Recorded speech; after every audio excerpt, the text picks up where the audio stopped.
किसान 10 साल भी दिल्ली के गेट पे खड़े रहेंगे ना, सरकार नहीं मानेगी। एक सीजन फसल नहीं करते, भर लेना पेट फिर दिल्ली का। नहीं तो फिर वादा क्यों करते हो? जेब में 10 रुपए तुम मांग रहे हो 100 रुपए, तो मैं डंपे कहाँ से लाऊंगा? ये मांग पूरी नहीं होगी, 1,00,000% बोल रहा हूँ। सर तो किसानों को अभी सरकार के द्वारा मांग दी गई थी, उन्होंने 2 दिन का टाइम मांगा था, लेकिन उन्होंने मना कर दिया, प्रस्ताव को सरकार को ठुकरा दिया है। देखो ये प्रस्ताव जो है ना MSP का 1,00,000% भी सरकार कभी मानने वाली नहीं है। अगर किसान 10 साल भी दिल्ली के गेट पे खड़े रहेंगे ना, सरकार नहीं मानेगी। क्यों? उनके लिए पॉसिबल ही नहीं ना, नहीं मान सकती है, क्योंकि उनके पास इतना पैसा नहीं है वो दे सकते हैं सिर्फ किसानों को। और अभी तो C2+ आया भी नहीं, अभी तो खाली बात MSP की हो रही।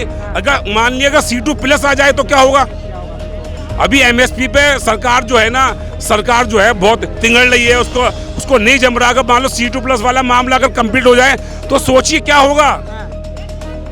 हमारी जो है GDP का लगभग 35% हिस्सा उसी में चला जाएगा। तो सरकार से पिछले साल भी देखो किसान 2021 में आए थे, 1,000 के करीब किसान मारे गए। तो मुझे कहना है कि सरकार को उनके प्रति सहानुभूति से बात करनी चाहिए, उनसे आराम से बात करनी चाहिए, उनको समझाना चाहिए देश के बारे में भी। सर 4 मीटिंग हुई तो 5 मीटिंग हुई, समझाई तो नहीं सरकार। भाई तो फिर वादा क्यों करते हो? आप स्वामीनाथन की बात करते हो, C2+ वाली बात करते हो, तो बात तो आपने करी ना, क्यों करते हो आप बात?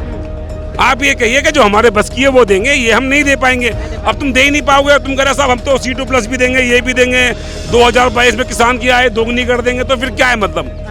अब तुम किसी से वादा करोगे कि मैं तुझे फलाना सुविधा दूंगा और ऐन वक्त पे आप नहीं दोगे तो वो तो गुस्सा होगा ना, अग्रेसिव होगा, वो तो कहेगा साल तूने तो वादा किया था, अब ये क्या बात?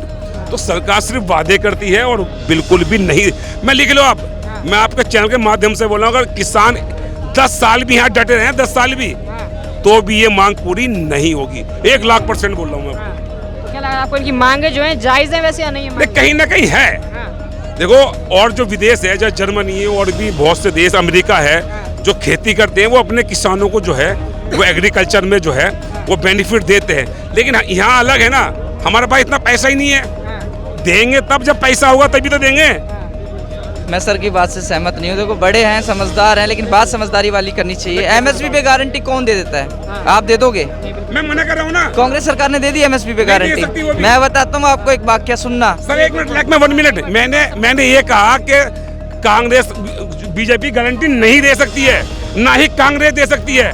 मैंने कहा कि किसान 1 साल तक भी यहाँ पड़े रहेंगे, 10 साल भी पड़े रहेंगे, क्योंकि जितना पैसा वो मांग रहा है पॉसिबल ही नहीं है। मेरी जेब में 10 रुपए, तुम मांग रहे हो 100 रुपए, तो मैं डंपे कहाँ से लाऊंगा? मेरे पास है ही नहीं, और कोई सोच भी नहीं है कि 90 रुपए आ जाए। ये उनकी मांग को सही बता। अरे तो BJP सरकार फिर क्यों वादे किए थे? BJP सरकार ने ये बात क्यों बोला किसानों की आय डबल कर देंगे? क्यों बोला? किसानों को क्यों झांसा दे रहे हो? ये सही है तुम्हारी। एक 6-7 महीने नहीं करते वो, एक सीजन फसल नहीं करते, भर लेना पेट फिर दिल्ली का। लेकिन कई लोग जो है वो उनको खालिस्तानी बता रहे हैं, खालिस्तान की मांग उठ रही है। अब बताने वाले तो मोदी जी को भी उल्टा बोलते हैं, राहुल को भी उल्टा बोलते हैं, किसी की जुबान थोड़ा ना पकड़ लोगे। देखो मैं आपके चैनल के माध्यम से एक बात ये जरूर कहना चाहूँगा, सबके लिए कहना चाहूँगा, पूरे 140 करोड़ हिंदुस्तानियों के लिए, हम जब भी बात करें ऐसी कोई बात ना करें जिससे किसी को ठेस पहुंचे या किसी का आत्मसम्मान को ठेस पहुंचे। हम बात कर सकते हैं, व्यंग भी कर सकते हैं, लेकिन जातिगत टिप्पणी, किसी को पर्सनल अटैक करना, ये एक घटिया दिवालियेपन की निशानी, आदमी की मानसिकता की निशानी। आप बात करिए किसी से, बात सुबह शाम तक बात करिए, लेकिन उसको आतंकवादी कहना, इस तरह की चीजें गलत बात, घटिया बने। क्या लग रहा है 2024 चुनाव है, उसमें असर पड़ेगा इससे? जो किसान लोग नहीं पड़ने वाला सर, नहीं पड़ने वाला।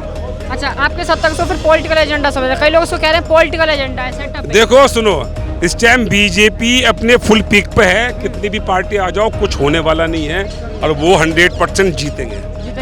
कोई असर नहीं पड़ेगा, और इनकी मांगे भी किसानों की पूरी नहीं होने वाली है, बैठ रह जाएगा। जो कह देना, जब सुबह सुबह सूर्य निकलता ना 8-9 बजे, वो 4 बजे तक उसकी रोशनी जितनी देगा, अभी शांत हो गए ना। सुबह से सूर्य देव निकले हुए थे, अब अस्त हो गए, कहानी खत्म।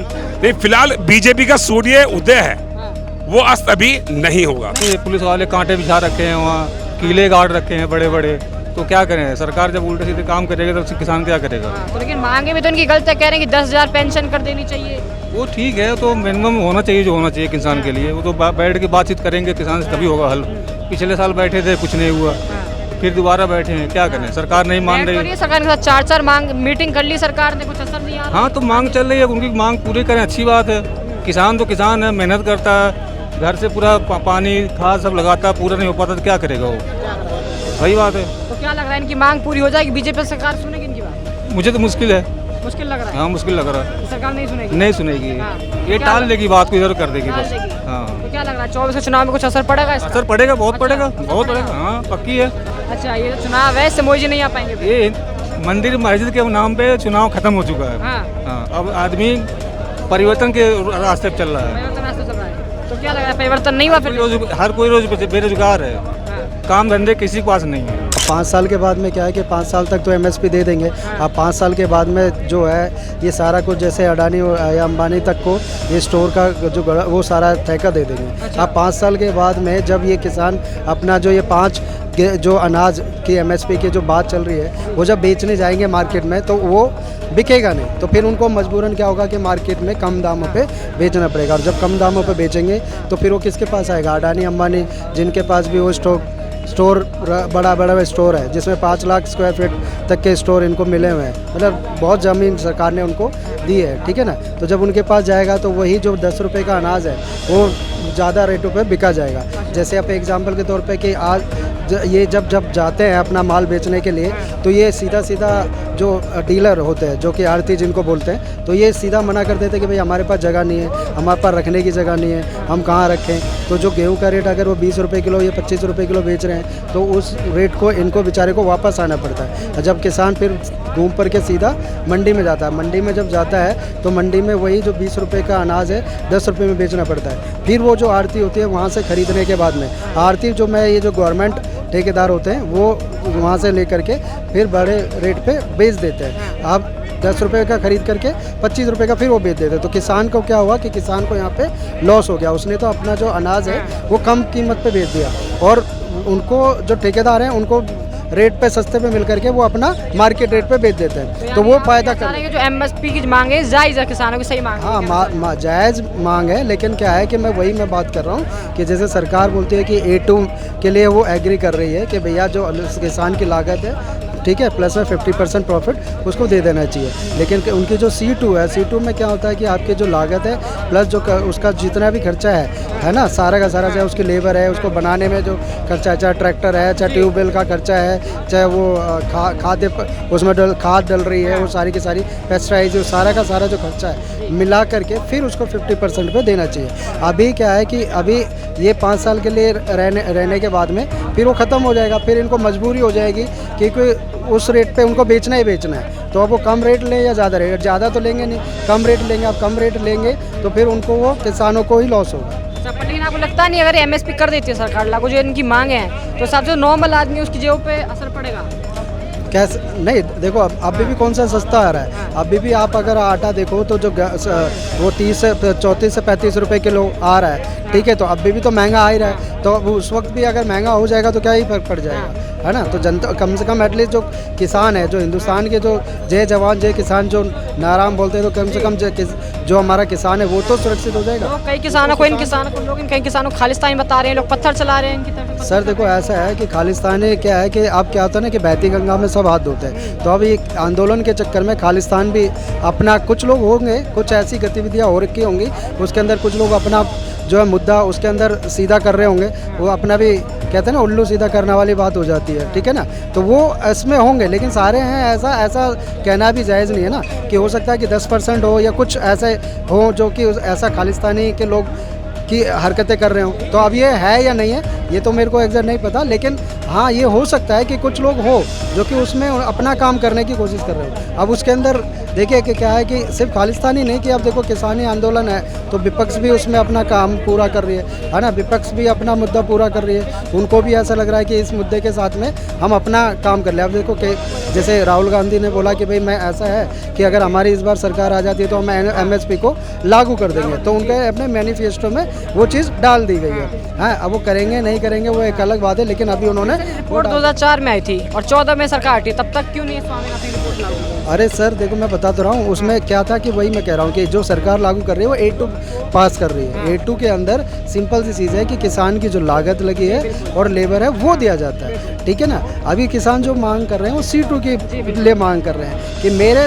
देखो पौधा बीज डालना ही मेरी खेती नहीं होती ना, कि बीज डालना है उसमें खाद भी डालनी है, फिर ट्यूबवेल का खर्चा है, ट्रैक्टर का खर्चा है, कटाई का, बुआई का, लेबर लगेगी, मार्केट को ले जाना है, डीजल पेट्रोल बिजली आमदनी सब चीज़ें लगती है ना, तो वो सारा खर्चा जोड़ने के बाद में वो है आपका C2। तो C2 प्लस 50% वो ये चीज़ मांग है। किसान की एक मांग होगा, वो लोग कह रहे हैं कि जितना भी हम लोग के ऊपर कर्जा है वो सारा माफ कर दिया जाए, 10,000 पेंशन कर दी जाए 60 साल से ऊपर वालों के लिए। सर देखो ऐसा है कि अभी पेंशन 2,500 रुपये तो वैसे भी सीनियर सिटीजन को सरकार देती है, ज़्यादातर किसी स्टेट में 2,000 है, किसी स्टेट में 2,500 रुपये। अब आ जाते हैं पेंशन वाली बात पे।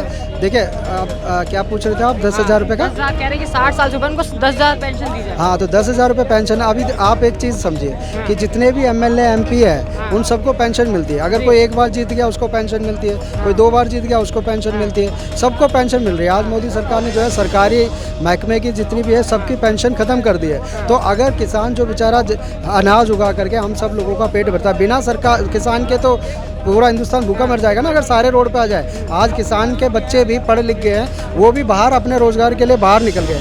कोई पंजाब हरियाणा बिहार छोड़ करके कोई मुंबई में है, कोई महाराष्ट्र में है, कोई दिल्ली में, हमारे जैसे लोग काम कर रहे हैं, है ना। तो अगर वो सब छोड़ देंगे तो फिर अनाज कौन उगाएगा। और अगर वो इस बात की मांग कर रहे हैं कि 2,500 रुपये दे रहे हैं, तो सीनियर सिटीजन को जिसने अपनी ज़िंदगी किसान को ये धरती माता को दी, अगर वो पेंशन मांग रहे हैं, अगर 10,000 नहीं दे सकते तो 5,000 कर दीजिए। 2,500 तो अभी 3,000 पेंशन दे तो रहे हैं। 3,000 दे रही है तो कम से कम थोड़ा बहुत अगर बढ़ाने, मैं ये नहीं कह रहा कि 10,000 कर दो, तो अगर 5,000 कर सकते हो तो 5,000 रुपये आप कर दीजिए, एटलीस्ट इतना कर दीजिए ताकि उनको जो है फ़ायदा हो जाए, है ना। और दूसरा क्या है कि आप अगर नहीं कर सकते तो जो MLA MP जो बार भारत सरकार में जीत रहे हैं उनको बार बार पेंशन दी जा रही है, वो डबल ट्रिपल पेंशन ले रहे हैं, तो उनको क्यों दे रहे हैं, उनको भी बंद कर दो, है ना, बंद कर देनी चाहिए। तो मेरा तो मुद्दा यही है ना कि भाई अगर आप ले रहे हो तो फिर बेचारे किसानों ने क्या पाप करा है, वो तो अनाज उगा रहे हैं ना। आप देखिए किसी नेता या उसके बच्चे थोड़े ना किसानी कर रहे हैं, उनके सारे नेता बच्चे तो सारे के सारे इलेक्शन में खड़े हैं, चाहे वो अमित शाह का बेटा हो या